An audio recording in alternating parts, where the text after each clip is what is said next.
Bonjour, vous êtes sur le point d'écouter un nouvel épisode du Panier, le podcast e-commerce dans lequel on décortique les recettes gagnantes des acteurs du commerce en ligne. Mon objectif est de dénicher avec vous les meilleurs conseils et retours d'expérience pour se lancer et progresser dans la vente en ligne. Acquisition, parcours client, outils, plantage, réussite, apprentissage, on abordera ici tous les sujets sans tabou. Je suis Laurent Kretz, cofondateur de Cosa Vostra, agence de conseil tech et créative. Avec la meilleure équipe du monde en conception, créa, dev et contenu, j'accompagne des boîtes de toute taille dans leur stratégie digitale.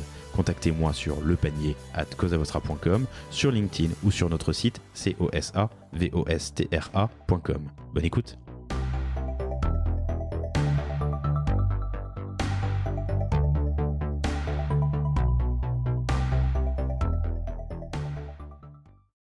Dans cet épisode en partenariat avec PrestaShop, je reçois Project X Paris qui vend du streetwear, le premier vendeur de streetwear en France. Un épisode qui est passionnant, je vous le dis d'ores et déjà. On parle des leviers de distribution, retail, wholesale, direct to consumer, marketplace, de l'utilisation de la tech et d'une architecture assez complexe mais finalement évidente pour gérer des commandes en wholesale et des commandes en direct to consumer, puisque ça représente à peu près 20 millions d'euros en tout entre le wholesale et le D2C, mais qui passe par la plateforme PrestaShop. On parle d'influence et de collaboration, c'est surtout ça, en streetwear avec des rappeurs aussi divers et variés que Weshden ou Aya Nakamura. Bref, un épisode hyper intéressant que je vous invite à écouter. Bonjour à tous, très heureux de vous retrouver pour ce nouvel épisode du Panier. Je suis en compagnie de Michael Ostruy aujourd'hui, qui est responsable e-commerce et digital chez Project X Paris, que vous pouvez retrouver sur projectxparis.com, project à l'anglaise, hein, J-E-C-T. Salut Michael, tu vas bien ? Ouais, très bien. Merci Laurent de me recevoir. Je suis très heureux de t'avoir ici. Écoute, c'est partagé. Je pars de ma Picardie profonde pour te rejoindre au centre de Paris et échanger justement sur notre stratégie avec grand plaisir. C'est top.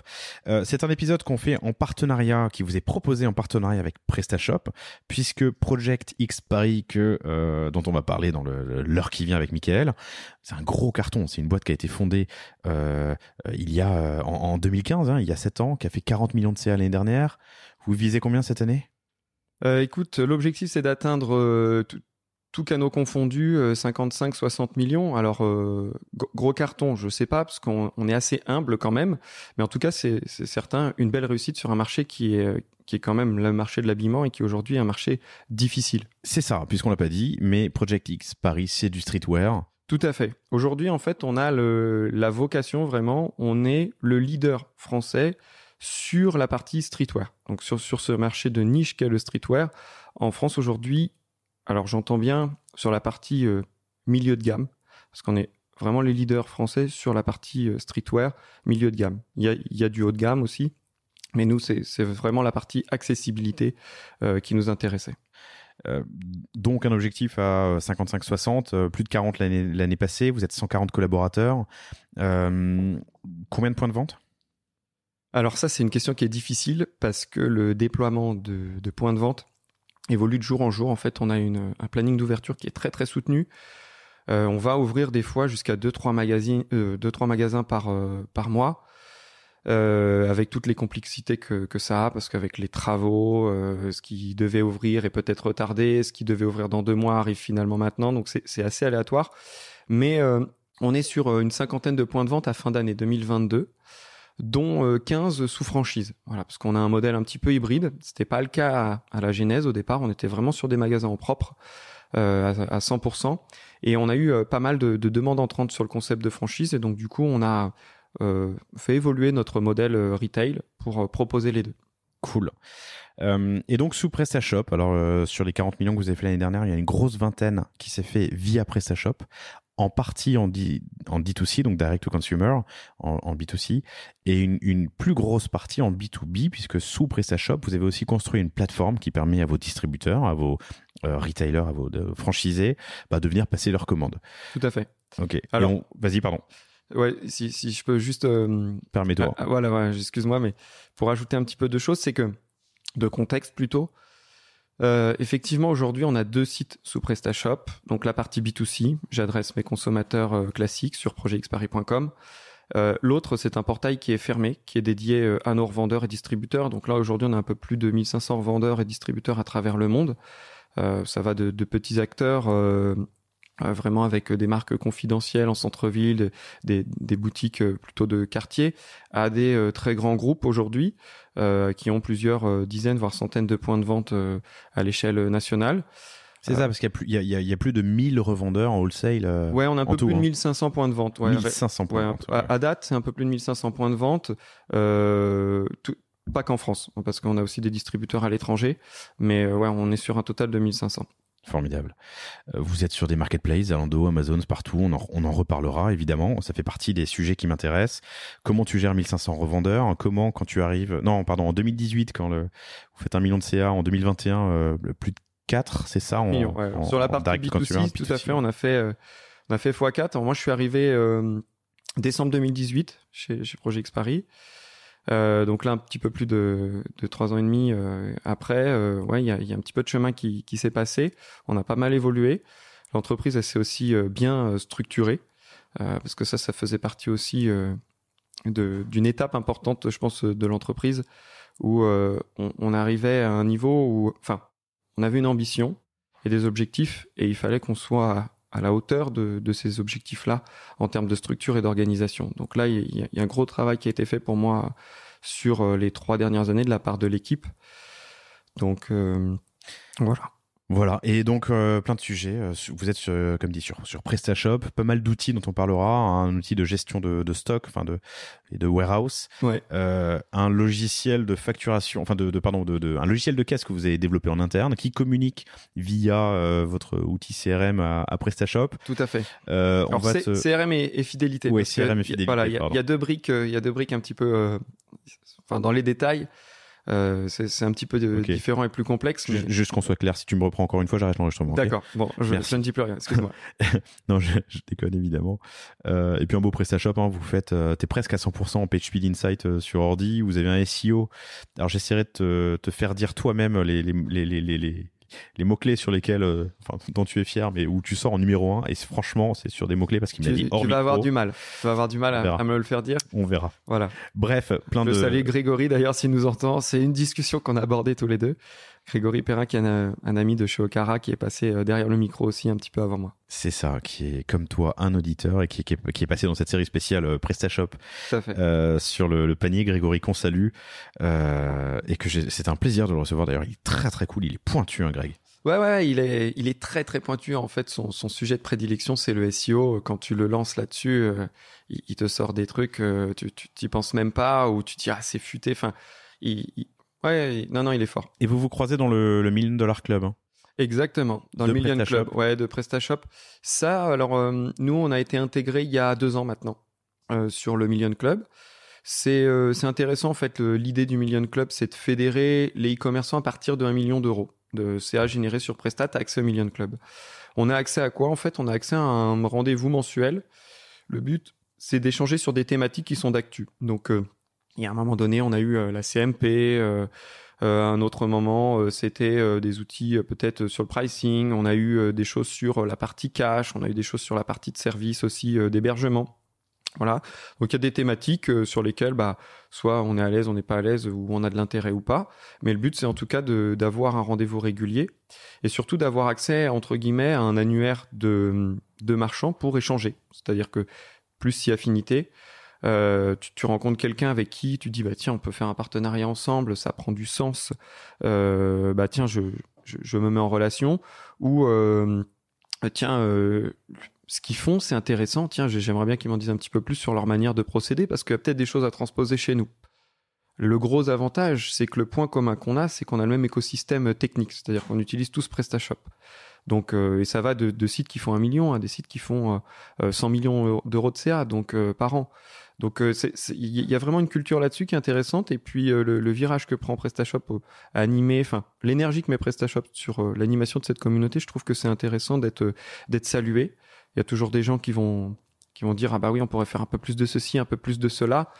Mais comme dans toute entreprise, hein, on peut pas toujours faire plaisir à tout le monde et des moments, faut faire aussi des choix et avancer. Donc c'est là que tu croises Grégory Perrin de Okara, super épisode que je vous invite à écouter. Il y a certainement aussi Anatole Rosan, qui est le fondateur de Macoq, hein, qui est aussi interrogé dans cette série spéciale.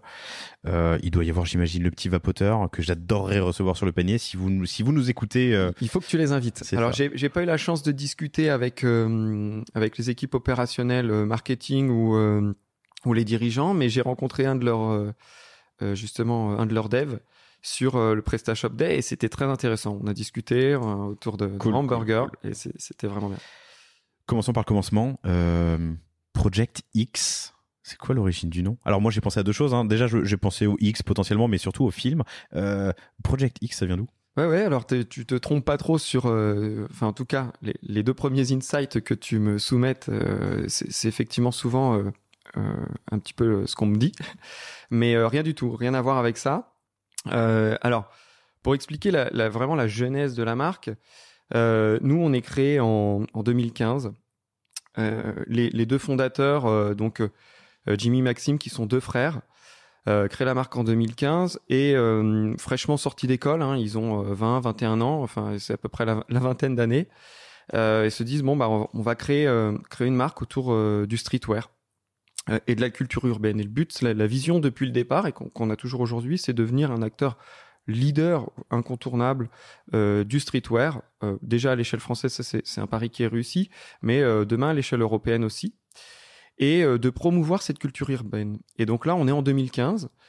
On est en 2015 où la culture urbaine, elle est, si tu veux, elle n'est pas encore aussi démocratisée qu'aujourd'hui. C'était encore un peu tabou, le milieu du rap, de tout ce milieu-là était pas encore, je dirais, très... Il est en ébullition, voilà. Mais peut-être pas encore mature. Voilà, je pense. Hein. Ouais. C'est bien résumé. Enfin, et donc... Et eux, ils viennent d'où? Jimmy et Maxime? Alors, Jimmy, lui, il a fait des... Pardon, sorti d'école. Hein, voilà, sorti d'école. Jimmy, il a fait Central Supélec, et puis Maxime, il a fait, en fait, London Fashion School. Donc, en fait, on a un profil plutôt d'ingénieur et très business, très cartésien, mathématique. Et on a un autre profil qui est le profil plus créatif, DA, mode. Et puis, l'idée, c'est d'entreprendre en famille. Comme ça, c'est un peu toujours fait. Hein. Jimmy et Maxime, ils travaillaient dès l'âge de 8 ans avec les parents. Qui font quoi? Qui étaient dans quel univers? Qui étaient déjà dans l'univers du textile. Okay. Voilà, plutôt dans l'import-export, enfin sur un réseau de distribution. Et donc, je pense que la meilleure école, elle est là, quoi. Ils ont baigné dedans depuis tout petit. Après, ils ont les diplômes et le bagage suffisant. Et ils se disent, voilà, en fait, quand j'analyse le marché aujourd'hui, il y a personne sur ce morceau-là, qu'est le streetwear, allons dedans. Et donc, pourquoi Project X? Parce que c'était ta question à la base. Ouais. C'est parce qu'en fait, ils se sont dit, la culture urbaine, elle est faite via les artistes, via justement tous ces rappeurs qu'on peut découvrir, etc. En 2015, il y a personne qui sollicite les rappeurs pour faire des collabs, pour faire des choses. Alors que pourtant, ça existe depuis toujours. Enfin, tu vois, Comate. Oui, alors. Moi, quand j'étais gamin, je me souviens que. Tout à fait. Il y a déjà ça, mais ça, c'est le fait que le rappeur lance sa marque. Lance sa marque, ouais. Voilà. Et c'était très ça. C'était le rappeur lance sa marque. Sauf que le rappeur, à la base, qu'est-ce qu'il fait? Il fait de la musique. Il fait pas du textile. Donc eux, ils se disent, il y a quelque chose à faire avec les artistes qui montent tous leur marque. Et donc, on va écrire une histoire autour de ça. Et au départ, on y va un peu à tatillon, hein, c'est le début. Et ils se disent, tiens, je vais monter. Peut-être qu'on peut aider en fait les rappeurs à créer leur marque. Et on commercialise pas forcément notre produit. Et donc, ça serait un projet X ou Y. C'est le projet de tel rappeur ou de tel autre. Okay. Et donc, ça commence à se dire, voilà. Et en fait, très vite sur les premiers échanges, il se rend compte que le marché il est en ébullition, mais du coup, c'est aussi difficile de fédérer ces artistes autour d'un projet et de gérer la production ou autre pour des rappeurs qui sont plutôt occupés sur les tournées, etc., avec des visions qui peuvent être changeantes d'un jour à l'autre. Et donc, difficile de construire une marque dans un climat comme ça qui est très mouvant. Donc, ils se disent non, on va les laisser gérer leur marque comme ils l'entendent, avec les contraintes que ça a. Par contre, on va créer notre marque.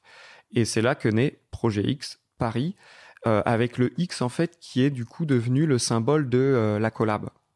Parce que on est né de cette collab et on est fiers aujourd'hui d'avoir ce niveau de collaboration-là. Et sur le marché français, alors peut-être même plus lointain, mais j'ai pas été regarder toutes les marques qui existent, mais aujourd'hui on a un peu plus de 70 collaborations à notre actif qui sont des vraies collaborations. Alors j'invite les auditeurs à les découvrir sur le site. Allez sur projectx.paris.com, vous avez dans le footer la liste des collabs. C'est vrai que, pardon, je l'ai pas dit en intro, mais c'est presque le sujet principal de cet enregistrement.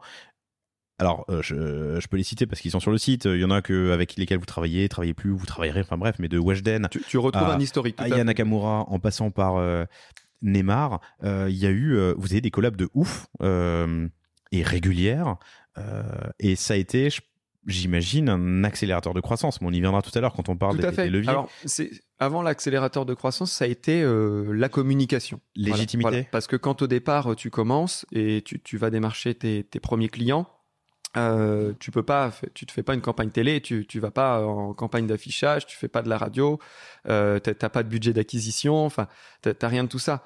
Donc l'idée, c'était de promouvoir cette culture urbaine à travers les artistes et de les fédérer autour d'un projet justement qui était un petit peu dans la veine en fait de ce que eux font, de promotionner cette culture urbaine. Et Jimmy et Maxime, ils sont pas rappeurs. Ils sont pas rappeurs, mais la culture du street, c'est une. Comment est-ce que enfin. Non, ils arrivent sur la culture du streetwear parce qu'ils identifient qu'aujourd'hui il y a quelque chose à faire. Il y a pas d'acteurs. C'est un milieu qui leur parle. Et en fait, quand tu vois les histoires un petit peu de Nike, notamment, enfin Nike pour les plus anglo-saxons, parce que sinon, moi je suis picard, donc je dis Nike, mais Nike à la base, par exemple, quand ils ont commencé la basket, le marché était sur de la chaussure de ville. Et quand on voit aujourd'hui l'ampleur qu'a le phénomène de la sneakers, c'est devenu incroyable. Donc c'est un pari. Je t'interromps une seconde parce que je ne peux pas te laisser dire ça sans vous recommander, chères auditrices, chers auditeurs, Guerre de business sur Nike contre Adidas. Tu connais Guerre de business ? Non. Guerre de business, c'est un podcast américain à la base, hein, Business Wars, tu l'auras deviné, de Wondery, qui a été traduit en français par, son nom m'échappe, mais bon, peu importe. Et en gros, ça te raconte la guerre entre deux business. En général, c'est sur 6 épisodes de 20 minutes. Ça s'écoute très très bien. C'est assez fun. Ça me reviendra le nom de l'animateur, mais c'est mon prochain podcast. Je le salue, j'adore. Et du coup, il y a une série spéciale Nike versus Adidas, mais qui est passionnante sur comment les deux marques se sont créées, à quel moment l'une avance, l'autre recule, enfin tu vois, l'une gagne, l'autre perd. C'est passionnant. Et justement, ils abordent ce sujet de la genèse où on est dans le monde de la chaussure, la basket c'est pour faire du sport, et à l'époque le sport c'est quoi ? C'est des coureurs, et ces mecs arrivent avec une nouvelle vision du business, des nouvelles offres. Ça raconte l'accélération. Alors tu parles de partenariat, je termine la petite histoire, mais Adidas avait identifié que le rap était bouillonnant dans les années 80 et propose à Run DMC de les sponsoriser, tu vois, que ça devienne la marque de Run DMC. Et Run DMC a lancé une chanson qui était My Adidas suite à ce partenariat. Et c'est assez marrant. Allez, j'y vais, je suis chez moi, je m'en fous. Je vais au bout de l'anecdote. Adidas contacte Run DMC leur dit non mais... Non, pardon, excuse-moi, c'est dans l'autre sens. Run DMC contacte Adidas en disant faut absolument que vous nous sponsorisiez. Adidas c'est pas sûr parce qu'à l'époque Allemagne machin, non, c'est une chaussure de sport, et Run DMC invite les patrons de Adidas à un concert qu'ils font au Madison Square Garden. Ils lancent la chanson My Adidas, et au début de la chanson ils disent si vous avez des Adidas au pied, enlevez une chaussure, levez-la en l'air, et on chante la chanson avec la chaussure à la main. Et là les grands patrons d'Adidas ont vu je sais pas, les 30 000 personnes avec des Adidas à la main en train de chanter My Adidas, et c'est comme ça que le partenariat s'est fait. C'était le premier parce qu'ils ont pris $1 million. Mais il y a plein d'autres anecdotes hyper intéressantes dans Guerre de business que je vous invite à écouter, et je referme cette très longue j'avais pas parenthèse. cette anecdote, mais elle est très riche. Donc ils identifient le milieu, ils y sont sensibles, et ils ont cette idée initialement qui est d'offrir aux rappeurs la production de leur marque, hein, c'est un peu ça, comme une marque blanche j'imagine, et ça se transforme en alors ça pivote quand même très vite, hein. C'est pas au départ, tu sais, on cherche toujours un petit peu sur les lancements de business, mais voilà, c'était une piste qui était étudiée, et ensuite ils sont vraiment partis sur le fait de dire non, le X ça va être la collab, et on va être la marque. Quand tu regardais que en fait, il y avait déjà la haute couture qui s'intéressait un petit peu. Et en général, la haute couture, c'est toujours un peu précurseur de ce qui se passe sur le mass market après coup. Donc, il y avait déjà une appétence de la haute couture sur la partie streetwear. Et puis, il y avait aussi, alors c'est à vocation un peu plus pédagogique peut-être, mais au-delà de dire on veut promouvoir la culture urbaine, il y avait aussi le côté de rendre accessible une marque pour l'intégration de la jeunesse. Parce qu'on sait qu'aujourd'hui, on a quand même beaucoup, et peut-être trop d'ailleurs, et à tort, mais quand on est adolescent, quand on commence à rentrer au lycée, on est très stéréotypé par rapport aux marques et aux vêtements qu'on peut porter, et ça m'évite des fois les enfants dans certaines cases. Et donc là, l'idée, c'était justement aussi d'intégrer la jeunesse avec une marque, avec des valeurs autour de la culture urbaine, en la rendant... et de l'inclusion. Voilà. Alors, je t'ai fait la remarque, moi, quand la première fois que je suis allé sur le site, alors je connaissais pas dans le détail, je connaissais de nom, mais j'avais jamais vu, où je me suis dit, bah tiens, c'est très afro, arabe, j'en sais rien, en tout cas, non, métissé. Pas du tout, mais ouais, en fait, là... Mais du coup, il y a une inclusion, il y a un besoin en fait, d'inclusion. c'est que le leadership aujourd'hui de la culture urbaine, on a beau dire ce qui est, c'est que c'est beaucoup dans les agglomérations, dans les villes très urbaines, et qu'on a beaucoup de stars du milieu rap qui sont effectivement black, afro. Donc mais on a une vraie mixité par contre. Enfin, on n'a pas la destination d'adresser juste un public, mais on a une vraie mixité effectivement, et ça fait partie de l'ADN parce que tu peux retrouver, enfin sur le site, tu peux regarder les mannequins, il y a tout le monde. Ouais, et c'est ça qui m'a un peu représenté la vraie population. C'est le côté très 360 inclusion. Tout à fait. Je trouve ça cool. Alors encore quelques petites questions sur la boîte, mais juste pour comprendre le modèle, vous êtes un peu, si je dis pas de bêtises, comme Clarosa. Sur le côté, c'est des capsules. Alors un peu, ça c'est sur le côté un peu fast fashion. Ouais. En fait, sur le milieu fast fashion. Alors, mais un peu comme eux. Pourquoi ? Parce qu'effectivement, on a des grosses injections de collection, un peu comme tout le monde, printemps-été, automne-hiver. Ça, on est obligé. Mais en vrai, on a perpétuellement de la nouveauté sur le site. C'est-à-dire que tous les 15 jours, 3 semaines, enfin, il n'y a pas une semaine où on n'a pas de création de nouveaux produits. C'est ce qu'expliquait un petit peu Clark justement dans l'épisode. Mais oui, on est assez similaire à eux sur cet aspect-là parce que nos clients sont friands de nouveautés. Et aujourd'hui, c'est aussi justement, on va un petit peu plus loin et on va certainement en parler après sur l'omnicanalité, mais c'est aussi une stratégie de déploiement sur ces nouveautés au niveau du retail, par exemple, parce qu'on a une gamme de produits. Aujourd'hui, sur projectparis.com, tu as 8500 SKU. Donc de représenter. Donc on a un catalogue qui est quand même conséquent, qu'on peut pas exposer forcément dans sa globalité dans nos magasins. Bah évidemment, ouais. Voilà. Et du coup, tu peux te servir de la data pour choisir quelle collection, quelle nouveauté tu vas... Ouais, alors on peut se servir de la data. Les magasins d'ailleurs, à l'initiative, quand on a créé les magasins, c'était aussi pour... parce qu'on était sur un réseau anciennement où on vendait aux distributeurs. Du coup, on n'avait pas connaissance du client final au tout départ.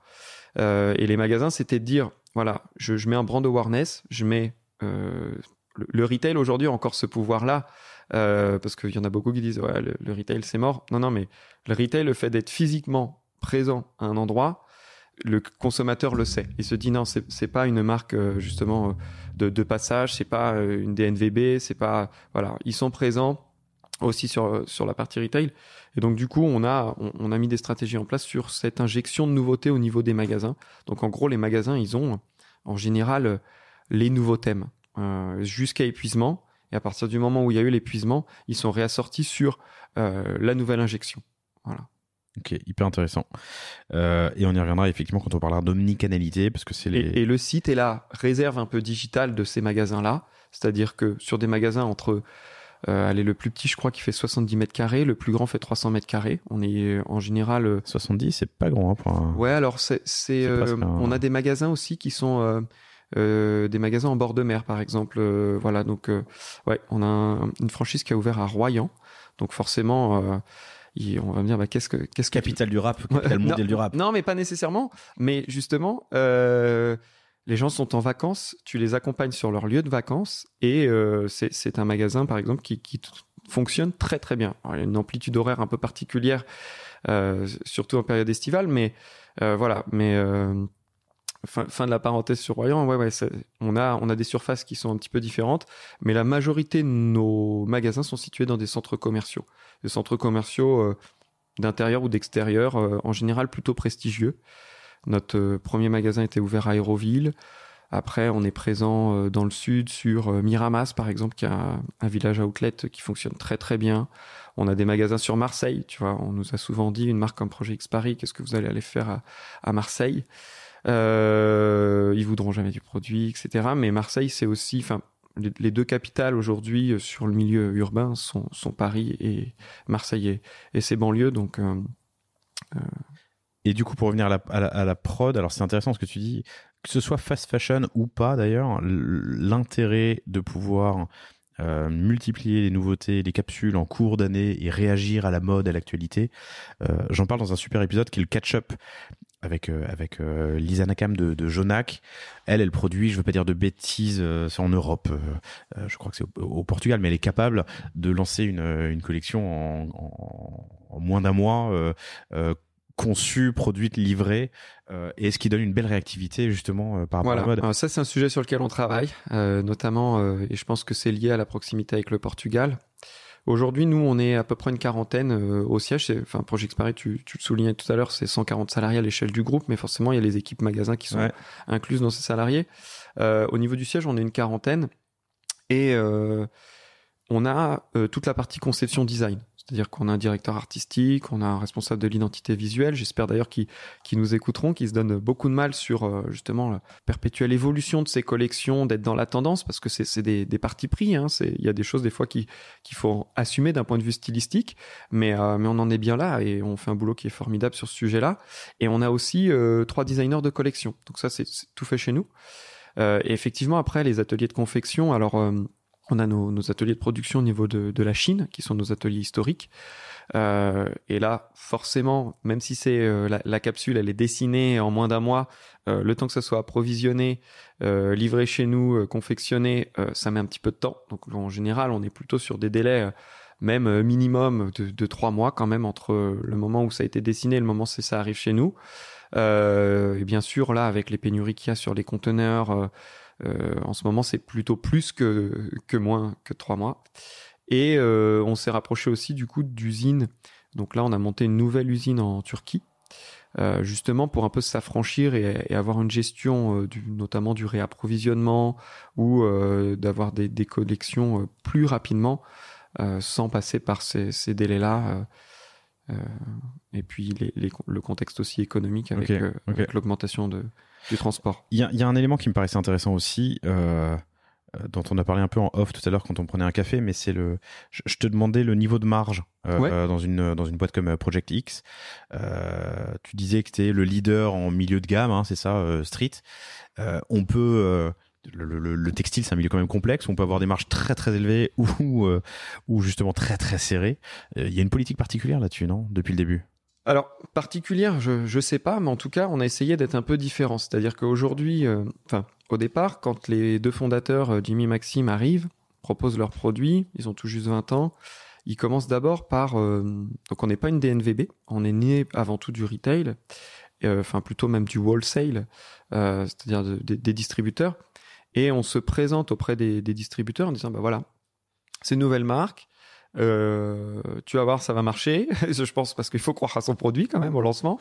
Mais le gars nous connaît ni d'Adam ni d'Ève. Il connaît pas la marque. Il se dit mais c'est quoi mon intérêt? Enfin, clairement, on en est là. Hein. T'es gentil, je maîtrise mon business depuis X années. Quel est mon intérêt de te référencer? Et donc, l'intérêt, en fait, il était justement là, d'essayer de capter et d'être séduisant, appétant par rapport aux acteurs qui étaient en place pour faire grossir le business. Donc, il y a un facteur qui est séduisant, qui est celui de la marge. Hein. Ils viennent là, c'est pas des Samaritains, ils viennent là pour gagner leur vie. Donc, ce qu'on leur offrait, c'était des marges confortables, voilà, à plus de 2,5, quoi. En général, même plutôt 3 sur les débuts. Donc on leur offrait une belle marge. On leur offrait aussi la sécurité, c'est-à-dire on leur disait écoute, tu testes, test and learn, c'est quelque chose qu'on dit souvent sur le digital, mais là c'était aussi sur le retail. Écoute, la marchandise, tu y as ça, tu peux prendre, tu essayes, tu me dis si ça fonctionne, tu viens, tu payes, et ensuite on rachète. Et donc c'est parti comme ça, et donc au départ c'est quelques-uns, puis quelques dizaines qui font confiance, sur lequel il y avait un taux de sortie sur le produit au départ qui était stratosphérique. En fait, ils n'avaient pas identifié ça. Et donc là, explique le taux de sortie si tu veux bien. Le taux de sortie, c'est c'est le temps entre le moment où ils mettent en rayon et le moment où il est acheté par un consommateur. Okay. C'est quoi un taux stratosphérique ? Alors, ça va être aléatoire en fonction un petit peu de la typologie de clients. Mais là, aujourd'hui, c'est un petit peu mûri ce taux de sortie qu'on communique parce que on a plutôt les infos sur des business retail qui sont où il y a beaucoup de data, type les grands réseaux, et on se compare beaucoup avec des acteurs qui sont pas que sur le streetwear, mais qui sont aussi sportswear, qu'on connaît tous, qui sont, tu citais Nike et Adidas. Je crois que c'est toi qui les citais. Voilà. Non, T'as cité Nike en premier. Ah, c'est possible. J'ai suivi avec Adidas. Voilà, tout à fait. Bon, un partout. Mais ouais, tout à fait. Et donc, en fait, aujourd'hui, on se compare beaucoup sur les grandes surfaces de sport par rapport à ces acteurs-là, et on a un taux de sortie qui est plus fort. Voilà. Alors, j'ai jamais abordé le sujet sur le panier, donc je suis très heureux de le faire. On parle en jours. Un taux de sortie s'exprime comment ? C'est un pourcentage du stock que tu as sur ta surface de vente sur une période de temps, effectivement. Ok. Donc, X% de mon stock sort en Y temps, jours. Voilà. Ok. Et donc, ce taux, plus l'Y est bas... Oui, alors en général, ça va dépendre après de la maison avec laquelle tu travailles. Il y en a qui travaillent à une semaine, il y en a qui travaillent à 15 jours. Enfin, chacun fait sa sauce. Et après, ils mettent tout le monde ISO pour voir... Mais plus tu t'en vers plus tu t'en vers 100%, plus ton taux de sortie est rapide. Exactement. Et du coup, tu as de la fluidité, du coup, après, du réassort, du repeat business. Ouais. Tout à fait. Et donc, en fait, là, ils voient une marque qui arrive, sur laquelle ils ont des marges confortables, en test au départ, et donc, du coup, sur lequel ils font du réassort très, très vite. Et après, donc, il y a un des piliers je trouve, qui est assez fort chez nous sur plein d'aspects, qui est le facteur confiance. Alors, ça peut paraître un petit peu utopiste de parler de confiance, mais à la base, en fait, quand ils montent le réseau, qu'est-ce qu'il y a ? C'est que les distributeurs font confiance à Jimmy Maxim. Jimmy Maxim arrive à avoir la marchandise parce que les usines, au départ, il n'y avait pas de levée de fonds, il n'y a pas tout ça. Les usines font confiance à Jimmy Maxim sur le premier drop en disant, écoutez, on vous fait le premier drop, vous paierez avec un délai de paiement à réception, etc. Vous n'avez rien avancé. Et donc, ça se construit sur une relation de confiance. Et ce qui est beau, c'est que cette relation de confiance, on l'a encore aujourd'hui, même au sein des équipes. Les équipes ont quand même... Là, tu parlais de la prod. Tu l'as aussi à la distrib ? En fait, voilà. Amont-aval ? Voilà, exactement. Quand je dis la confiance, c'est que tu l'as sur tout le long de la chaîne. Tu l'as au niveau de la prod, des usines qui font confiance à Jimmy Maxim sur le fait j'avance la marchandise, vous me paierez plus tard. Tu as Jimmy Maxim qui se disent on fait confiance aussi au retailer qui va nous référencer, il va nous payer à partir du moment où il a vendu. Et tu as le distributeur qui est là et qui dit bah ouais, mais en fait, ces gamins-là, bon, ils m'ont fait confiance aussi. Et donc, en fait, tu as quelque chose de très vertueux, de très sain. Et ça, c'est une vraie valeur qui est chez nous. Donc, pour séduire ces premiers revendeurs, ils avaient déjà des partenariats. C'est venu quand les collabs ? Dès l'origine, on commence à avoir des collabs dès 2015. Alors forcément, les collabs de 2015 n'ont pas la même portée que les collabs qu'on a en 2022. Forcément, la marque, elle a mûri, les budgets étaient différents. Enfin, même à l'époque, il n'y avait pas de budget. Donc, voilà. Mais ça se passait aussi, je vais beaucoup dire ce mot-là sur le podcast, mais il y avait une vraie aussi notion de confiance avec justement les gens avec lesquels on collaborait au départ.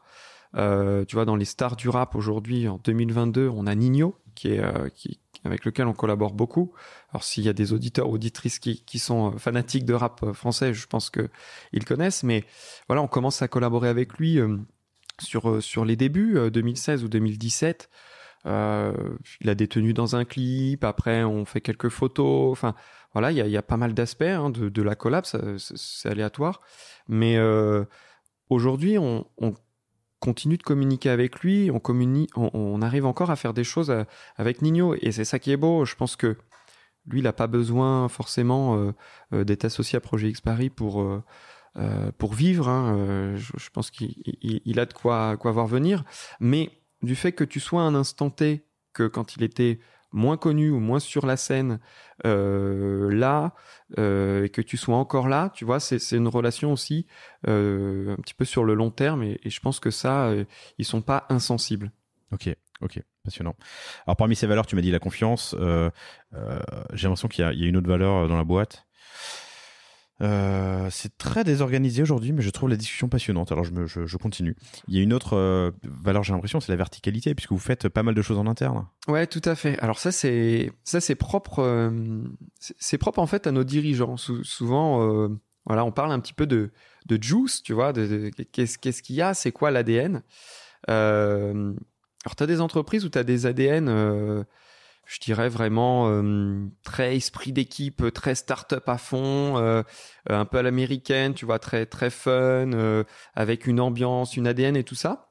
Chez nous, c'est assez aseptisé. Ça veut pas dire qu'on n'a pas une cohésion d'équipe, ça on l'a, mais on n'a pas ce côté un peu à l'américaine.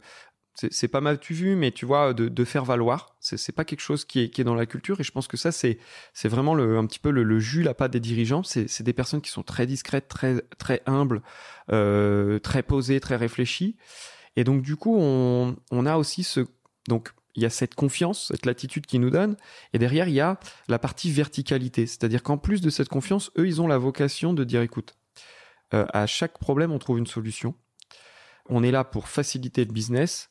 Donc, on va déjà soulever les problèmes qui sont en premier et apporter des solutions. Et ils ont la volonté, à l'image, donc ça va de la production à l'IT, mais d'avoir cette verticalité, d'intégrer beaucoup de choses et de pas dépendre d'eux. Et donc, c'est pour ça qu'on a énormément de développement. Effectivement, on a beaucoup de choses qui sont faites en interne. Donc, verticalité, on peut en parler parce que souvent on me dit vous allez jusqu'à là. Ça va effectivement du logiciel de caisse qui est développé from scratch.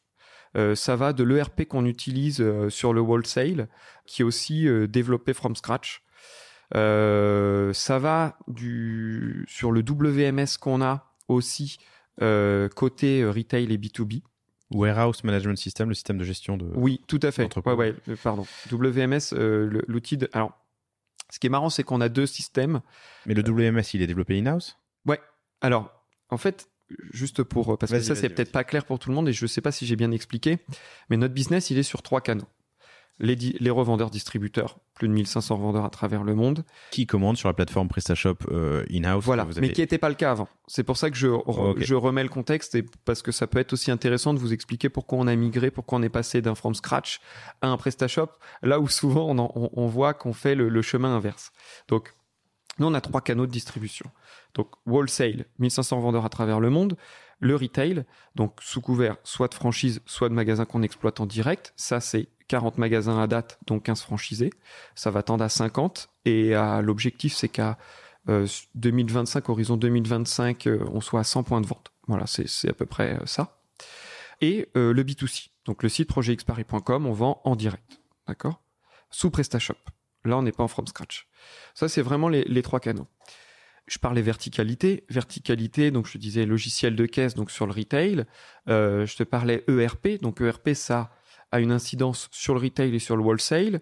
Je te parlais WMS. Aujourd'hui, WMS a un impact sur wholesale et sur retail. Et tu vois, depuis le début, je laisse de côté mon site sous Presta. En fait, le site sous Presta... Qui fait quand même plus de 10% du chiffre d'affaires. C'est 10% de notre activité, tout à fait. Là, on est à 4 millions d'euros. Donc en 2018, on faisait un petit million. De 2018 à 2019, on a eu une croissance, on n'a pas doublé, on a fait 1,5 million. Pourquoi ? Parce qu'en fait, on a fait beaucoup de cost killing, on a remis à plat. Moi, je suis arrivé fin 2018 et on avait beaucoup de cascades d'outils et c'était un peu complexe à gérer, c'était une vraie usine à gaz. En 2018, on avait par exemple 30 000 opt-in en base.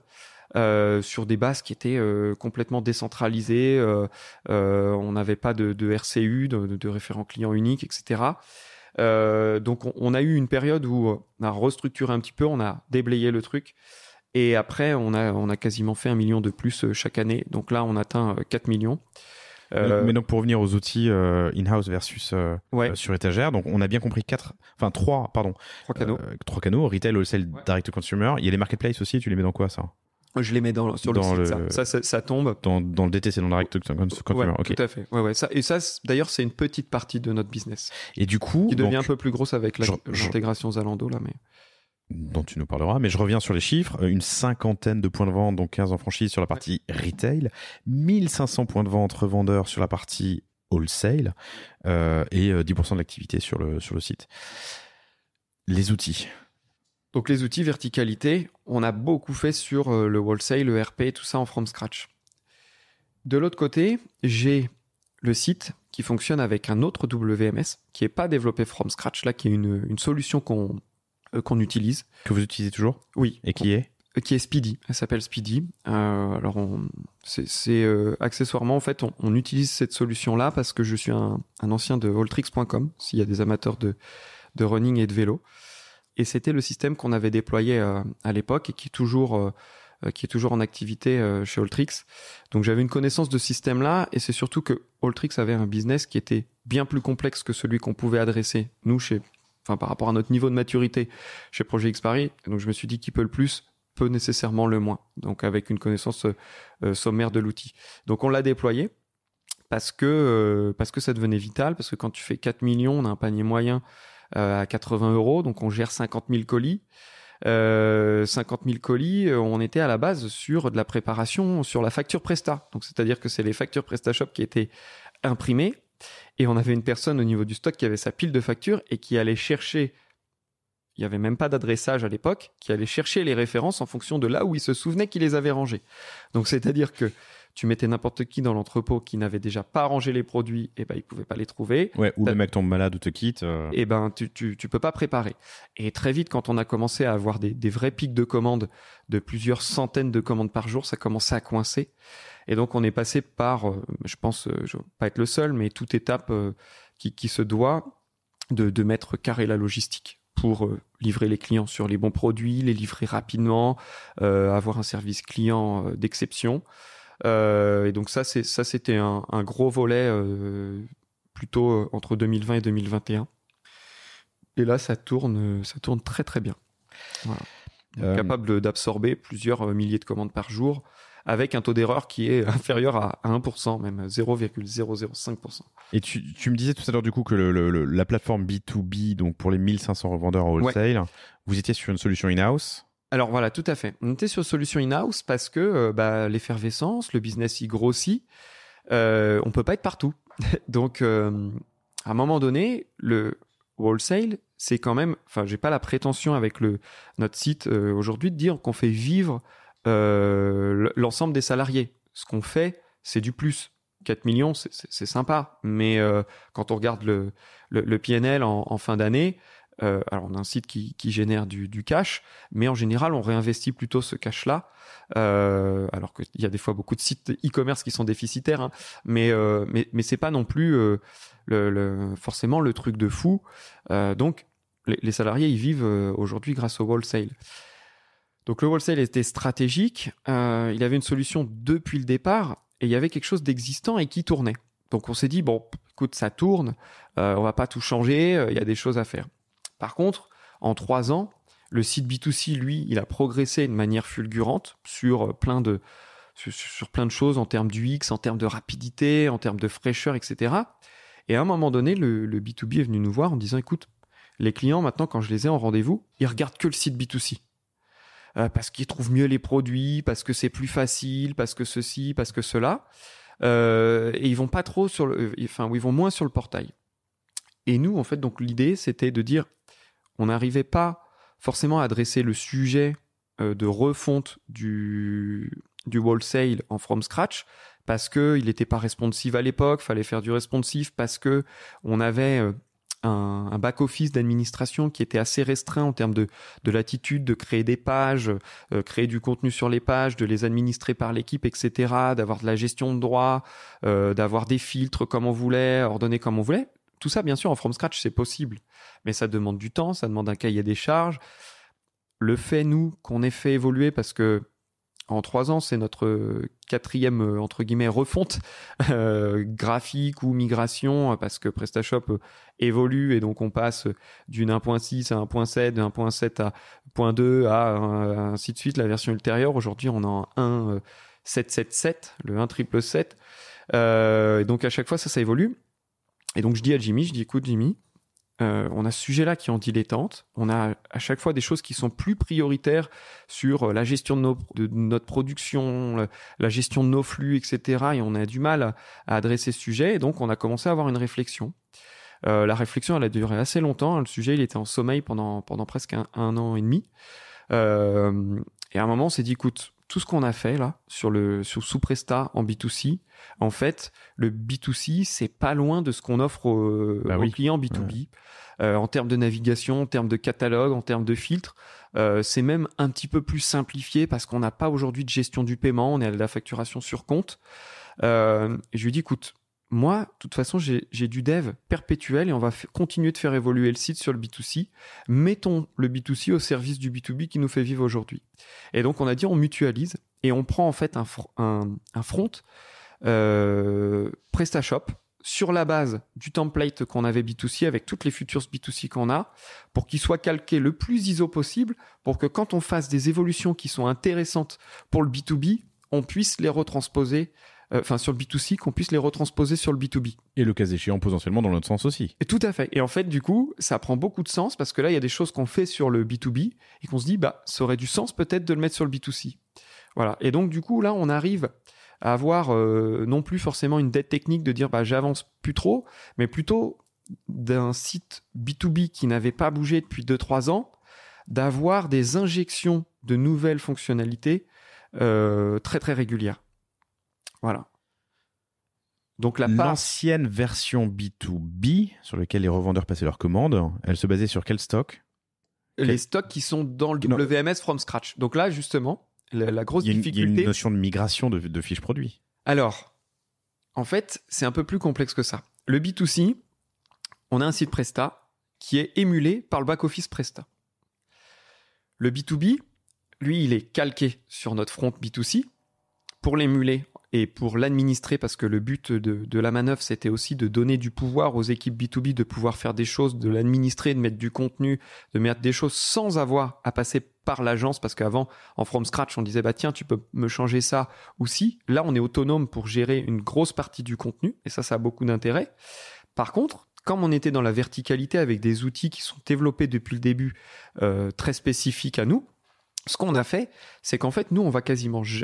hormis l'édition de page, mais on va quasiment jamais dans le back-office PrestaShop pour le B2B.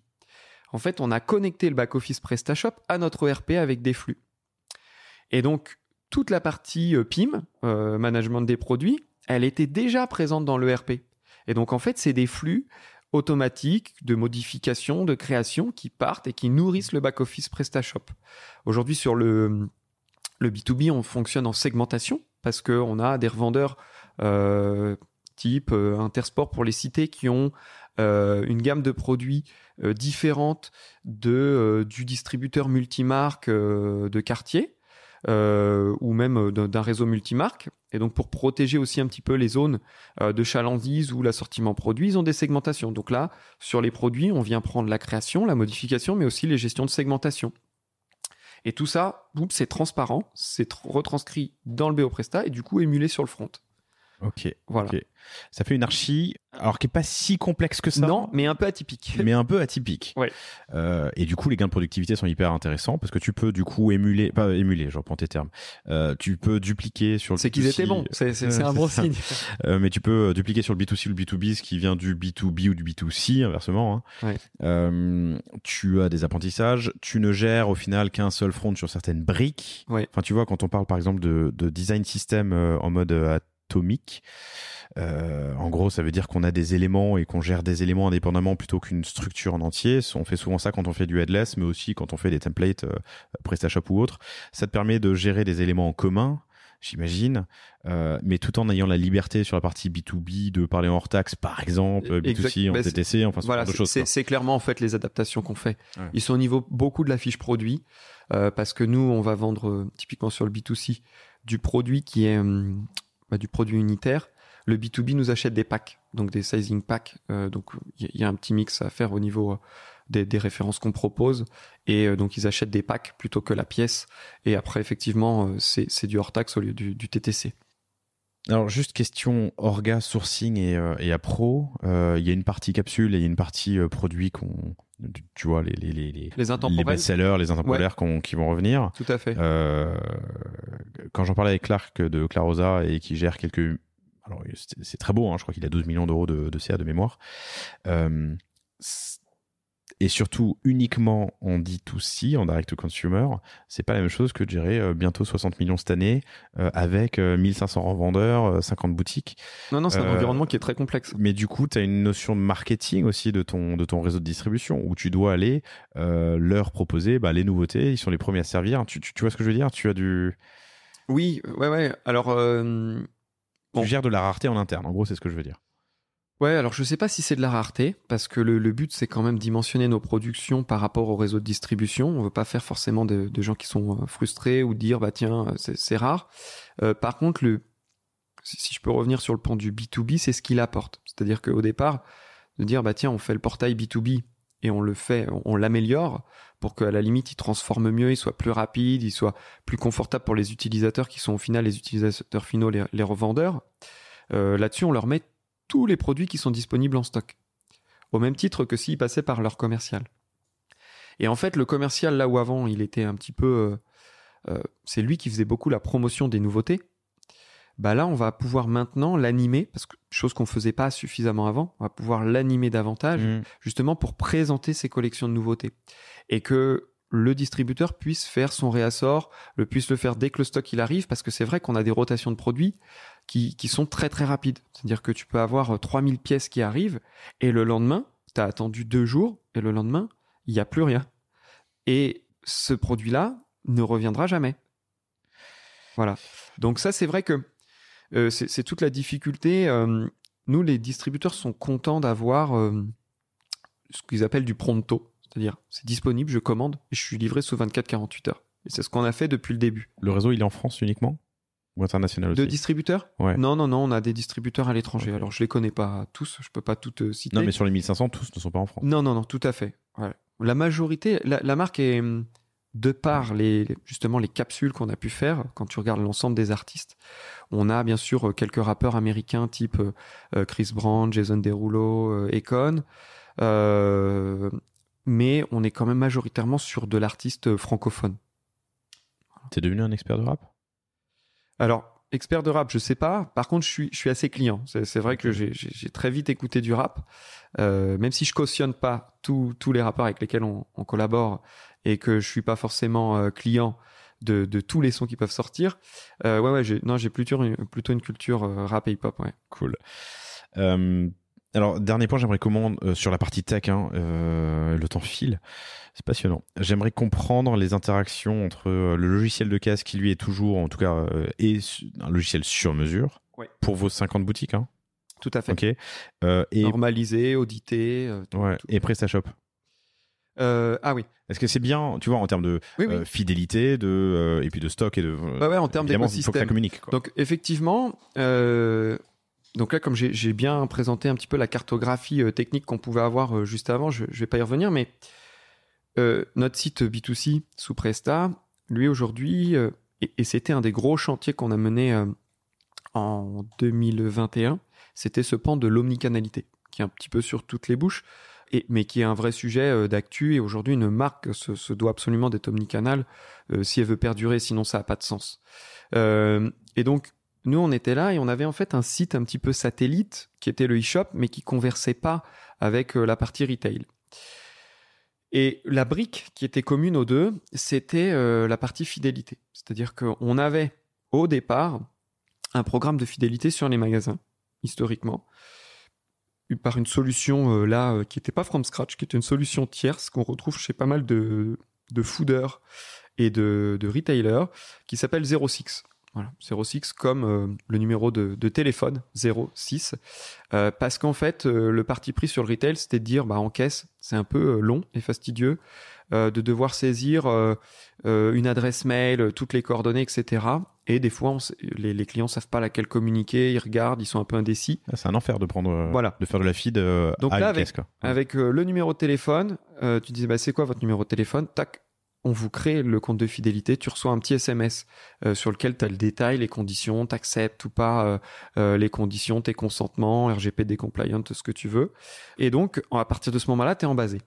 Et cette solution 06 avait, parce que c'est une force de PrestaShop qu'on n'a pas souligné, un module.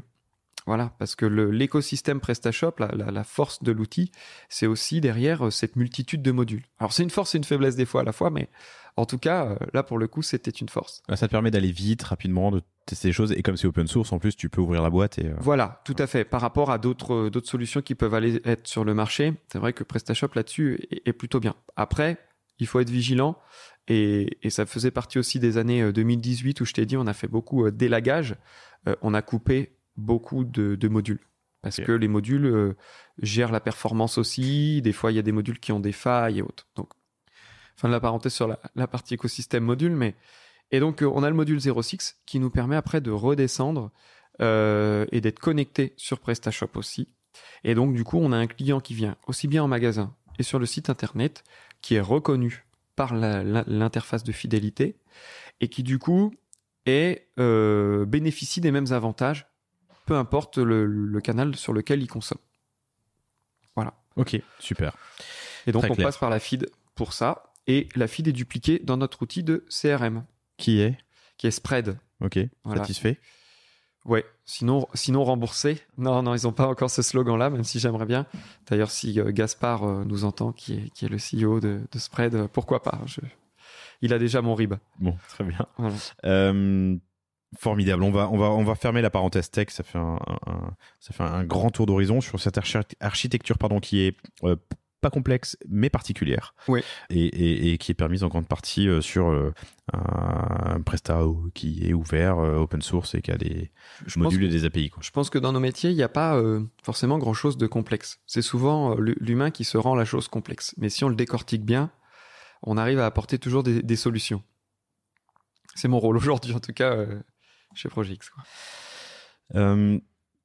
Alors, non, mais je vais rebondir là-dessus parce que ça m'intéresse. On me posait la question récemment, quelle meilleure plateforme e-commerce choisir. J'hésite et on se fait des nœuds au cerveau pour au final quelque chose qui est assez simple. Il n'y a pas de bonne ou de mauvaise situation. Non, il n'y a pas de bonne ou de mauvaise plateforme. Il y a juste la bonne plateforme pour le bon besoin, mais toute plateforme répond à tous les besoins. Ce qu'il faut, c'est une architecture qui soit intelligente, qui soit efficace, qui soit rapide. On parlait de PageSpeed tout à l'heure, vous êtes à presque 100% en desktop. Voilà, toutes les solutions sont optimisables. Il n'y a pas de mauvaise non, il y a plateforme. Il n'y a pas de mauvaise solution. Et puis, il faut aussi dédramatiser. J'entends souvent dire, moi... tu prends PrestaShop à partir de tant d'euros de CA, et puis après tu passes sur Magento, puis après faut plutôt ci ou ça, et après faut faire du from scratch. Je pense que la plateforme PrestaShop, elle est encore bien scalable. L'avantage, c'est que c'est quelque chose d'open source, effectivement, donc le billet d'entrée, entre guillemets, il est, on va dire, gratuit, même s'il y a quand même des coûts de dev pour adapter, avoir une belle solution, mais il peut être moins onéreux qu'ailleurs. Et il y a aussi une belle connaissance. On a une belle solution qui est française. Et il y a beaucoup d'agences qui maîtrisent PrestaShop, qui le font bien. Donc, pour la pérennité du truc, si demain tu veux changer d'agence, migrer, c'est aussi très bien d'avoir des solutions comme ça agiles qui sont connues, qui sont des CMS un petit peu pas trop exotiques, j'entends, qui sont bons à reprendre. Et nous, on était contents de la perf. Donc, on continue. On l'a depuis le début. Et je pense qu'on peut faire encore... beaucoup sous Presta. J'aimerais parler un peu de marketing, le temps a filé. Ouais. Ça fait déjà 1 heure qu'on se parle, c'est top. J'espère que ça vous intéresse et ça vous passionne autant que moi, chères auditrices, chers auditeurs. On fait un petit tour par le marketing rapidement, et ça tombe bien parce que je vois Andrea Ben Saïd, qui est le fondateur d'Eskimos, qui sort d'enregistrement. Il était avec Mathieu Stéphanie, mon associé sur Génération Do It Yourself. D'accord. Vous êtes très fort en SEO. Très fort, je sais pas. Non, je sais pas. Non, mais on parle un tout petit peu de SEO. Ensuite, j'aimerais parler d'Insta Shopping, de TikTok et des collaborations, d'influence. En tout cas, ça me fait plaisir que tu le soulignes parce que on a conscience. Le SEO aujourd'hui, c'est à peu près 20% de notre business. Quand je parle 20% du business, bien sûr, je parle B2C en ligne, hein, par rapport aux différents chiffres qu'on a pu énoncer précédemment. Mais on a mis une vraie stratégie en place. Ce qui était pas, on avait des choses, des balbutiements au départ, mais là on a vraiment commencé à enfoncer un petit peu le clou. Le SEO, c'est un marathon sans fin. Hein. On commence, il faut y être. Et moi, je suis un militant d'y être parce que tu vois, souvent on me fait le reproche de ce que vous avez une app. Je leur dis non. Pour moi, l'app aujourd'hui, elle a pas de sens. Je tendrais plutôt vers quelque chose qui serait une PWA. Et parce que pour moi, c'est l'avenir, mais pour l'instant, tout le monde n'est pas convaincu que c'est l'avenir. Mais le SEO est compatible PWA. En revanche, il n'est pas compatible avec une stratégie d'app sur un store. Et là, tu vas plutôt sur quelque chose après de payant. Quoi. Tu vas plutôt sur du paid pour référencer. Mais vous y pensez De quoi, l'app ? L'app sur le store ? Non, pour l'instant, non. Franchement, à 4 millions, avec les chantiers qu'on a à faire, penser au PWA, oui, ça fait 1 an et demi que j'y pense. En 3 ans le matin. Voilà. Non, mais oui. Et limite, je suis un petit peu frustré parce que 1 an et demi pour moi, c'est trop long. J'ai plutôt habitude d'avoir des chantiers et de les abattre à court terme pour continuer à avancer et garder la dynamique dans laquelle on est depuis le début. J'attends vraiment que en fait PrestaShop bouge sur cette partie-là parce qu'il y a des choses qui sont en cours et en roadmap, mais on le sait que entre le temps cool. où voilà. Ouais. Donc 20% du business en ligne sur la partie SEO et le reste, les 80%. Il y a une grosse partie sur le paid. Hein. Alors quand je dis paid, c'est SIA et SMA en fait, la publicité qu'on peut faire sur AdWords et puis la publicité qu'on peut faire sur les réseaux sociaux. Parce que même si on n'est pas une DNVB aujourd'hui, nos clients, la clientèle Projet X Paris, c'est la jeunesse, hein, entre 18 et 30 ans. Donc c'est des gens qui sont ultra connectés. On a presque 1 demi-million de followers au total, avec la page Instagram qui est vraiment la vitrine de la marque, sur lequel on doit être dans les 250K à peu près. Donc non, ouais, on est sur tous ces leviers payants qui représentent 60%, je te dirais, de l'activité. Après, on a 20-30% SEO. Et puis, on a une dizaine de pourcents sur l'emailing, parce qu'on n'en a pas parlé. On a parlé succinctement de notre outil Spread de CRM, mais on a une vraie stratégie emailing. Combien de pourcents tu mets? 10% sur l'email. Hein. Ouais, alors, tu vas me dire que c'est pas assez. Non, il y avait un podcast où j'ai entendu un de tes podcasts où si c'était pas 30%. T'es une buse. T'es une buse. Alors, je pense, et d'une manière très humble, je pense qu'on a encore beaucoup à faire. Oui. Il y a beaucoup à faire. On a déjà fait pas mal. Moi, ce qui m'excite aujourd'hui, c'est que en fait, je compare souvent à des acteurs qui sont un petit peu plus gros dans différents domaines. Et ce qu'on propose et ce qu'on offre à l'heure actuelle, on est dans les standards de ce que font déjà des gens qui sont plus gros. Ça ne veut pas dire que c'est suffisant. On veut toujours aller un petit peu plus loin, mais on a d'autres leviers. Là, on a commencé justement un truc. Je peux le dire, mais c'est vraiment tout frais. Hein, ça fait 1 mois, justement pour faire grossir cette partie emailing direct, avec un ancien ami à moi justement et qui était aussi sur les bancs d'Altrix à l'époque, qui est Eric Sabine. J'espère qu'il nous écoutera. Qui a monté sa structure et qui a développé une solution de deep learning avec une solution algorithmique qui en fait te permet de créer un heatmap en regardant ta connaissance des ventes. Il est connecté en fait à notre CRM. Il voit du coup les ventes produits et tes clients. Il voit aussi les appétences de recherche qu'il peut avoir sur Analytics. Et donc du coup, lui, il fait tomber des algorithmes et il voit aussi tes niveaux de stock. Il fait tourner des algorithmes pour te dire, en ce moment, l'appétence, elle est là. Tu devrais pousser ça et tu devrais pousser ça à telle personne. Donc on n'est pas sur l'emailing. Le top, on serait de dire, je fais du one-to-one, je suis capable d'adresser vraiment le client final, vraiment avec le truc comme ça. Non, on crée un peu des personas et des profils, mais basés plutôt sur la pression marketing. C'est-à-dire qu'on va avoir une courbe de gain et on va plutôt aller chercher 70% de l'audience, mais qui va générer vraiment un chiffre d'affaires important, versus je vais aller 100% du segment qui au final les pourcentages restants vont un petit peu que tu vas dégrossir. fatiguer en plus. Voilà, que je vais fatiguer. Et donc là, on fait ça. Et on a, depuis un mois, on a des très très bons retours sur cette partie-là. On est à plus 92% sur x2. le RPM. Sur le RPM. Ouais. Voilà. Donc le coût qu'on peut avoir pour 1000 mails envoyés, on a fait x2 entre la solution qu'on faisait avant. Le RPM, c'est le revenu par 1000. Oui, le revenu par 1000 qu'on a, il fait. Pas le coût, tu as parlé de coût. Pardon, le revenu par. Oui, Ouais. tout à fait. Le revenu qu'on génère sur ces clients-là, il est quasiment doublé. Voilà, quasiment doublé. Alors je donne le nom, Deber, D-E-B-R. Ouais, tout à fait. Eric Sabine, S-A-B-I-N-E, pardon. Voilà. Un ancien de chez Alltrix, puis ensuite à Part City et désormais sous pavillon Deber. Donc je salue mon ami s'il m'entend. J'ai une question. Alors juste pour donner un cadre, 4 millions en ligne, quel est le taux de transfo ? Ah ouais, alors ça c'est assez simple, je suis assez à l'aise sur cette partie-là parce que limite en fait les données elles sont tellement un petit peu linéaires que souvent on me dit mais c'est des trucs, c'est un papier d'école ton histoire. Mais c'est vraiment vrai franchement à la... C'est vraiment vrai. Ouais. Vraiment vrai. Il y a pas de bullshit. Non. Ouais, franchement non.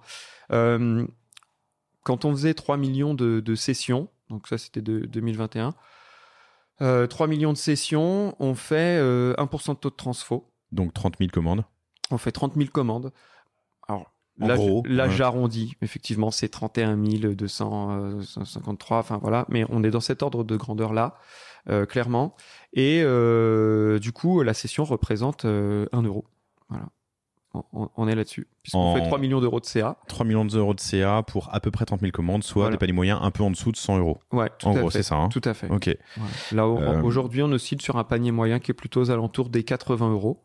T'as fait des tests pour augmenter ton panier moyen ? Ou ton temps de transfo ? Je pense qu'on en fait toujours des tests pour augmenter son panier moyen. Mais dont tu peux parler et qui tu peux nous partager ? Alors, on a fait pas mal de choses. Ce qui est difficile, c'est que comme on a une roadmap qui est assez dense, technique, tu vois, toujours relier le coût la hausse du taux de transfo à ce qu'on a fait. Des fois, tu te dis, attends, qu'est-ce qui a fait ? Est-ce que, par exemple, on a changé les serveurs et justement, sur la partie SEO, c'était juste un truc stratosphérique, pour reprendre le terme du départ. Est-ce que c'est la vitesse du site qui a fait que on a pris plus 0,x sur le taux de transfo ? Est-ce qu'au contraire, c'est là le fait que j'ai mis ce nouveau menu, que j'ai mieux fait ma rétention ou quoi ou qu'est-ce ? C'est toujours difficile à auditer et à commenter ces choses-là. Je pense que la meilleure école pour ça, c'est de passer via de l'A/B test, de vraiment lier, dire tiens, j'A/B teste cette page-là versus cette page-là, et j'attends un petit peu et je tire ma conclusion. Aujourd'hui, est-ce qu'on le fait ? Non, on le fait pas. Voilà, parce que on estime ne pas avoir la ressource, ou parce que ça c'est un peu présomptueux, mais on se dit écoute, c'est bénéfique, c'est dans cette direction qu'on veut aller, et le business qu'on a aujourd'hui, il est que de 4 millions, entre guillemets. Il faut choisir ses batailles et ses chantiers. Voilà, il y a des trucs où des fois, ça sert à rien de tourner autour du pot, il faut aussi avancer. En revanche, tu abordes là un sujet qui est hyper intéressant, c'est que si vous faites de l'A/B testing, il faut pouvoir le mesurer. Donc lancer plein de tests sur plein de variantes en même temps, enfin de l'A/B, C, D, E, F testing et les 3 opérations de test en même temps, ça ne marche pas parce qu'on ne sait plus attribuer le bon trafic ou le bon trafic, c'est ça. Ouais. Alors c'est une erreur qui est rare, mais c'est une erreur qui existe, donc voilà, il faut l'avoir en tête. Allez, dernier point, et qui est pas des moindres, mais qui m'intéresse et que j'aimerais creuser un tout petit peu, c'est justement l'influence et ces fameuses collaborations qu'on aborde en pointillé depuis le début. Je te demande pas ta secret sauce parce que elle est dealée avec Weshden ou ces rappeurs que je ne connais pas et que tu as cités parce que je suis un boomer. C'est pas évident. On peut passer en direct, on peut passer par des agences. Moi, ce que j'aimerais comprendre, c'est la manière dont vous traquez l'efficacité d'une collab. Waouh. Ah ouais, heureusement que j'étais bien assis pour cette question-là. Et l'efficacité du collab, écoute, je vais pas te mentir, c'est intraquable. On la traque pas. On est là dans une notion où en fait c'est notre budget marketing, le marketing de qui on est, c'est cette influence. Alors pour moi il y a 2 niveaux d'influence, et je veux pas appeler ce qu'on fait sur la partie collaboration de l'influence. Même si je comprends que ça peut en être pour toi, parce que pour moi, c'est des artistes tout de même. Et si on dit que c'est des influenceurs, voilà, c'est pas quelque chose c'est pas quelque chose avec lequel ils sont forcément d'accord. Ça, ils influencent la jeunesse. Ça, oui, ils ont effectivement, ils sont vecteurs sur cette partie-là de mode, de consommation, de tendance. Ça, je te l'accorde. Mais après, chez nous, c'est vraiment dissocié entre ce qui se fait sur la collaboration artistique. Donc là, on a une personne. Donc la secret sauce de comment on a monté le deal avec un tel et comment on a fait pour fédérer autant. Non, c'est un peu la recette de Coca-Cola et ce qui fait qu'on est là aujourd'hui. Alors, on n'est malheureusement pas encore Coca-Cola, mais peut-être demain. Mais ça, je peux pas rentrer trop dans les détails. Ce que je peux te dire, c'est que par contre, on a une personne qui fait partie de l'équipe, intégrée, et qui, lui, est à temps plein sur ce volet-là. C'est-à-dire que lui, son rôle, il est avant tout dans le milieu de la musique, et son rôle, c'est d'identifier les talents de demain, et d'identifier du coup les gens avec qui on peut collaborer et nous les proposer. Et ensuite, en fonction des propositions, on dit, tiens, on avance avec un tel. Et les deals, ils sont ultra différents d'un artiste à l'autre. C'est-à-dire que des fois, ça peut être un deal juste pour une présence dans un clip, parce qu'il a un besoin rapide, il a vu quelque chose qui lui plaisait, le synopsis de son clip, il colle parfaitement avec un thème. Du coup, c'était le cas de Nino, par exemple, en 2017, où il a fait une chanson qui était Rose ou La Rose, et on avait un thème avec une rose enflammée. Voilà. Et donc, voilà, ça peut des fois peut sembler un peu simpliste, mais c'était vraiment, ça peut être ce niveau-là. Par contre, après, on a toute la planète influence. Et là, la planète influence, on a des gens de la télé-réalité. Alors, ça, on a fait un petit peu sur la partie femmes, parce qu'on a une gamme femmes qui arrivait en 2018 et qui a pris un petit peu, qui prend de l'ampleur de plus en plus. D'ailleurs, Streetwear Femme, je t'invite à tester qui est référent aujourd'hui sur le streetwear féminin. Du coup, on a cette partie-là, d'influence avec les médias, avec les agences d'influence, avec des gens comme Nabila, avec des gens comme on en a fait tellement que je peux pas tous te les citer. Mais ça, c'est un pan à part. Par contre, ça, c'est un pan qui est un peu plus traquable. À partir du moment où on a des liens, à partir du moment où on arrive à avoir des choses dans Analytics, tu as déjà un premier retour. Là, par exemple, je n'allais pas te citer cet exemple-là, mais qui est l'exemple même de l'influence aujourd'hui en France, qui est Nasdaq. On a fait une collaboration avec Nasdaq. NASDAS. Donc ça, si tu connais pas ce mec-là... Bien sûr que je connais. C'est un phénomène sociétal. C'est des millions de vues sur Snap. Voilà. C'est plus puissant aujourd'hui d'être chez lui d'être diffusé via ses réseaux que d'être sur certains spots télé, quoi. Ouais. Voilà. Donc ton calcul en brand equity ou en valeur d'exposition, tu peux le faire comme ça aussi, je comprends. Voilà. C'est marrant parce que tu tapes Nasdaq, Nasdaq sweatshirt, vous êtes deuxième lien. C'est beau. Alors c'est intéressant parce que c'est pas une fiche produit. Hein. Non, c'est un article de blog. Parce que tu m'as pas demandé la secret sauce sur la partie SEO, mais en fait, on n'est pas aussi avancé que pouvait l'être Grégory. Mais on avance simplement avec des descriptifs du texte, hein, parce qu'on sait que Google, il y a une grosse partie textuelle qui est importante. Donc ça, on travaille effectivement nos champs sémantiques, qui sont identifiés. Et après, on a, j'espère qu'il va nous écouter parce qu'il fait aussi du très bon travail. On a un alternant chez nous qui a mission, c'est Monsieur Blog. Et donc, en fait, on essaye de regrouper parce qu'on fait beaucoup de choses chez nous et qui sont des fois un petit peu tues parce que le business va vite, parce qu'on n'a pas le temps d'expliquer à tout le monde qu'on a fait un partenariat avec un tel. Et donc, on a ça depuis 1 an. On se doit de le mettre à minima sur le blog. Et donc, dès qu'on fait quelque chose qui a du sens, on le met dans le blog et on envoie le petit PR en interne en disant, voilà, tiens, regardez, découvrez ce qu'on a fait avec telle ou telle marque, tel collab, tel truc, et on le met sur le blog. Et du coup, on travaille aussi la partie SEO via ce blog-là avec du contenu qui est frais et qui est mis à jour. Et donc là, en l'occurrence, on avait fait cette collab avec Nasdaq. C'est pour ça que ça marche bien et que ça remonte. Et que ça monte parce que là, si tu fais Nasdaq tout court, tu ne trouveras pas. Mais c'est parce que là, il y avait la notion de vêtements. Et puis, voilà. Cool. Encore plein de sujets que j'aimerais aborder, mais je te propose de le faire dans un catch-up. Avec dans plaisir. Un an, comme ça, on sera au bout de votre objectif. Je connais l'adresse, j'ai réussi à venir ce matin, je devrais pouvoir. Non, mais typiquement, je vous invite à creuser, chers auditeurs, mais l'utilisation de Insta Shopping. Alors, c'est drôle parce que vous avez un petit add-on sur le site qui permet de. Ouais, qui est SnapApp, qui maintenant s'appelle Sauce. Ça faisait partie aussi justement des évolutions.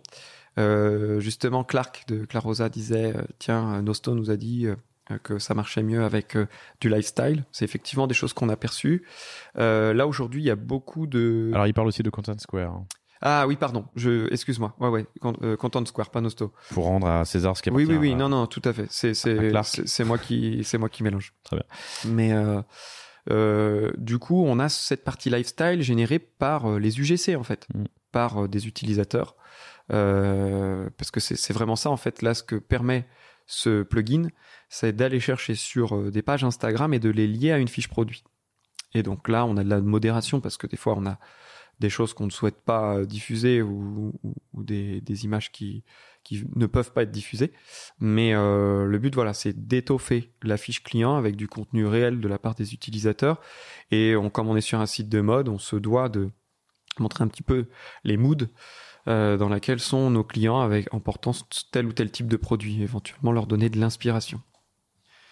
Cool. Mickaël, c'était passionnant et très très riche. J'espère, chères auditrices, chers auditeurs, que cet épisode vous a plu et merci d'être resté avec nous jusque là. Avec plaisir. Merci à toi pour ta transparence, c'est toujours très agréable quand on a une discussion chiffrée, pragmatique et opérationnelle. Merci évidemment à PrestaShop pour cette introduction et ce partenariat. Et puis je te dis à bientôt, on fera la suite sur la partie marketing dans un an. Écoute, quand tu veux, je pense qu'il y a encore beaucoup de choses. J'espère revenir dans un an avec les différents chantiers identifiés et te dire, voilà, là, ça c'est coché. Et Progressive Web App, ça c'est intéressant. Ouais, alors ça va être... c'est un vrai sujet qui me tient à cœur. Par contre, je suis pas malheureusement...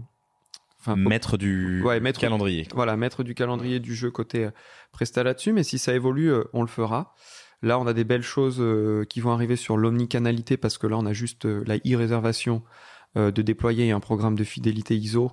Mais là, on va vers le ship from store, le click and collect. Alors, click and collect, on a déjà une solution from scratch qui nous permet de l'adresser, mais on a un petit peu temporisé parce qu'on regarde si on mutualise tout avec des acteurs du marché. Donc ça, c'est vraiment les sujets. On a Apple Pay là qui arrive très très prochainement parce que le business mobile chez nous... En magasin ou en... Non, sur le site. En fait, on a 90% des utilisateurs sont mobiles. Et on creusera aussi la partie marketplace, puisque vous venez de lancer Zalando, c'est ça ? Ouais, qui est très très prometteur. Il marche bien. Voilà, et donc sur lequel on va ouvrir des canaux à l'international. Cool. Mickaël, merci infiniment pour ton temps. Chères auditrices, chers auditeurs, vous pouvez retrouver Mickaël Austruy, A-U-S-T-R-U-Y, sur LinkedIn évidemment. Si vous avez des questions additionnelles, surtout n'hésitez pas, n'oubliez pas de vous inscrire à la newsletter sur lepanier.io. Vous trouverez la barre d'inscription. J'envoie une newsletter par semaine avec les principaux enseignements et quelques news e-commerce à ne pas rater. Ça c'est pour le fear of missing out, le FOMO qui habite certains d'entre vous, et évidemment recommandez le panier, faites-le tout de suite là, vous envoyez le lien, vous le partagez à 2 personnes, c'est tout ce que je vous demande. Ça fait pas mal de choses quand même, mais déjà, les conditions sur ton jeu concours sont quand même rudes. Merci infiniment, passez une excellente journée, merci à toi. Allez, à bientôt. Au revoir. Merci d'avoir écouté cet épisode du panier. J'espère qu'il vous a plu. Si c'est le cas, et même si ce n'est pas le cas, abonnez-vous pour ne rater aucun épisode. Parlez-en autour de vous et laissez-moi un commentaire sympathique sur Apple Podcast. C'est ce qui m'aide le plus à remonter dans les classements. N'hésitez pas non plus à le partager à chacun de vos contacts dans le business. Chaque nouvel auditeur intéressé est une victoire. Si vous avez besoin d'un accompagnement tech et créatif, que ce soit pour votre site internet, votre stratégie de contenu ou d'inbound marketing, n'hésitez pas à me contacter à l'adresse lepanier@cosavostra.com. À bientôt.